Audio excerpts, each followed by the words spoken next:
បាទអនុញ្ញាតគ្រប់ជ្រាបសួរពុកម៉ែបងប្អូនទាំងអស់គ្នាបាទអញ្ចឹងអាងយើងនេះគឺយើងរួចរាល់មួយអាងទៀតហើយបងប្អូនបាទនេះគឺជាអាងភ្ញាស់បាទឬក៏អាងបង្កាត់បាទជាទូទៅគឺអាងនេះមិនមែនអាងបង្កាត់ទេបងប្អូនយើងដាក់ថាអាងបង្កាត់គឺខុសហើយគឺជាអាងភ្ញាស់និងអាងបំប៉ន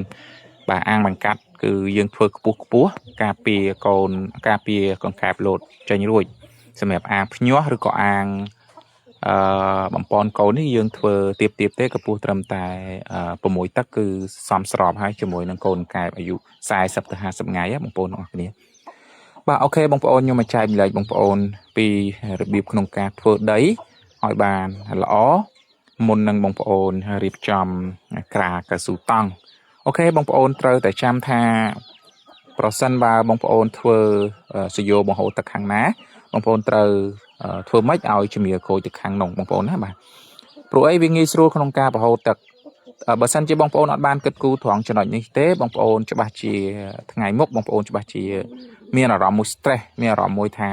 ទឹកចិត្តមែនតើពេលដែលបងប្អូនធ្វើការលាងបង្ហូរទឹកម្ដងវាអត់ទាន់សភាពការទេហើយធ្វើឲ្យបងប្អូននឹងមានអារម្មណ៍មួយថាអត់សូវសនុកចិត្តទេពេលដែលធ្វើការបង្ហូរទៅវាយឺតពេកទេបងប្អូនបាទនេះជាខ្ញុំលើកឡើងយកអារម្មណ៍ផងខ្ញុំផ្ទាល់ដំបូងដែលខ្ញុំចាប់ផ្ដើមចិញ្ចឹមដំបូងហើយយើងអត់បានគិតគូរថងចំណុចនេះឲ្យបានស៊ីជម្រៅគឺប្រឈមជាមួយបញ្ហាមែនតើអញ្ចឹងបងប្អូនព្យាយាមធ្វើឲ្យបានត្រឹមត្រូវធ្វើឲ្យបានល្អពិតតែថាវាយឺតយ៉ាវក៏ប៉ាត់មែនក៏ប៉ុន្តែវានឹងទទួលបាននូវប្រសិទ្ធភាពបងប្អូនត្រូវចាំថាมันប្រកាសថាយើងដើរក្រោយគេมันទៅដល់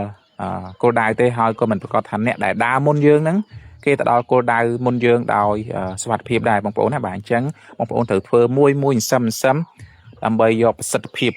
ឲ្យបានខ្ពស់ជាងបងប្អូនធ្វើលឿនប៉ុន្តែអត់សូវមានប្រសិទ្ធភាពតោះណាបងប្អូនទាំងអស់គ្នាបាទអញ្ចឹងមានបងខ្លះគាត់ធ្វើឆាន់ឆាយបាទបានតែមួយឆ្នាំ2ឆ្នាំគាត់ចាប់ផ្ដើមថែមដីគាត់ចាប់ផ្ដើមឈូសឆាយរើតង់នឹងស្រែលិចស្រែកើតអញ្ចឹង2 3 ដងអដែលហើយទី1ទី2គាត់មានអារម្មណ៍មួយ stress ពេលដែលគាត់ធ្វើការបង្ហូរម្ដងគឺទឹកហ្នឹងវាអត់ហូរបានល្អធ្វើឲ្យអារម្មណ៍របស់គាត់ហ្នឹងក៏អត់សូវសប្បាយចិត្តជាមួយនឹងការងារហ្នឹងផងដែរបងប្អូនណាបាទអញ្ចឹងបងប្អូនតាំងចិត្តឬក៏យើងដាក់ចិត្តដាក់កាយថាធ្វើទាំងសប្បាយចិត្តកុំធ្វើបដាមានអារម្មណ៍មួយថាអូយ stress អូយធុញទ្រាន់ជាមួយការងារហ្នឹងអូយធុញជាមួយនឹងសយោទឹកហ្នឹងដូចហូរយឺតដល់អញ្ចឹងបងប្អូនត្រូវតែគិតគូរថាធ្វើយ៉ាងម៉េចដើម្បីឲ្យមានភាពងាយស្រួលហើយពេលដែលបងប្អូនធ្វើទៅគឺលក្ខណៈថាសប្បាយចិត្តតែម្ដងបាទវាហូរលឿនវាងាយស្រួលក្នុងការហូរបាទអញ្ចឹងបងប្អូនយកជំនាញក្រូចដូចខ្ញុំចេះមកបាទហើយចែកម្លែកបងប្អូនមួយទៀតកុំចោលឲ្យសោះរឿងច្អូកដាលបងប្អូនបាទកុំចោលឲ្យសោះរឿងច្អូកដាលមូលហេតុអីបានខ្ញុំប្រាប់បងប្អូនថាកុំចោលរឿងច្អូកដាលឧទាហរណ៍ថាពេលដែលបងប្អូនធ្វើការបង្ហូរកូនក្អុកអស់ទោះបីជាអាងបងប្អូនជំនាញក្រូចកម្រិតណាក៏ដោយក៏កូនក្អុកហ្នឹងវាអត់ហូរទៅអស់ដែរវាអាចនៅចន្លោះ30ទៅ40%នៅនឹងផ្ទៃអាងបងប្អូនទាំងអស់គ្នាបាទអញ្ចឹងវាអត់ហូរអស់ទៅដូចទឹកទេវាអាចនៅខ្លះនៅតាមផ្ទៃបាតអាងអញ្ចឹងបងប្អូនត្រូវយកអំបោះឬក៏យកទឹកត្រូវបាញ់ឬក៏បោះចាប់តាំងពីខាងលើនេះបាទបើសិនជាអាងបងប្អូន6 ម៉ែត្រដូចអាងខ្ញុំអញ្ចឹងខ្ញុំត្រូវបោះតាំងពីហ្នឹងរហូតទៅដល់បាទកន្លែងសុងបង្ហូរទឹកបាទអញ្ចឹងវាចង្អាយពេលដែលយើងបោះពីហ្នឹងមកដល់ហ្នឹងឬក៏ចង្អាយដែលយើងត្រូវបង្ហូរទឹកមកបាញ់កូនក្អុកមកដល់នេះវាត្រូវចំណាយពេលវែងអញ្ចឹងធ្វើឲ្យកូនក្អុកយើងវាអាចអាក់អន់ថយនៅកម្លាំងវាបានផងដែរបងប្អូនណាបាទប្រសិនបើបងប្អូនធ្វើជំរាលក្រូចហើយបងប្អូនធ្វើបន្លាយកដាលបន្តិចចេះពេលដែលកូនក្អុកវាមាននៅតាមគៀនហ្នឹងបងប្អូនគ្រាន់តែយកអំបោះមកបោះវាមកធ្លាក់ចូលបន្លាយនេះច្អូនេះវានឹងហូរទៅចំណុចដែលត្រូវហូរចេញហើយបងប្អូនវាមានចម្ងាយខ្លីជាងយើងបោះពីនេះទៅដល់នោះហើយវាធ្វើឲ្យបងប្អូន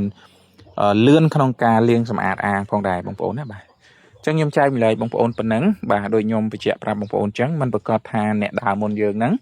គាត់ទៅដល់គោលដៅដោយ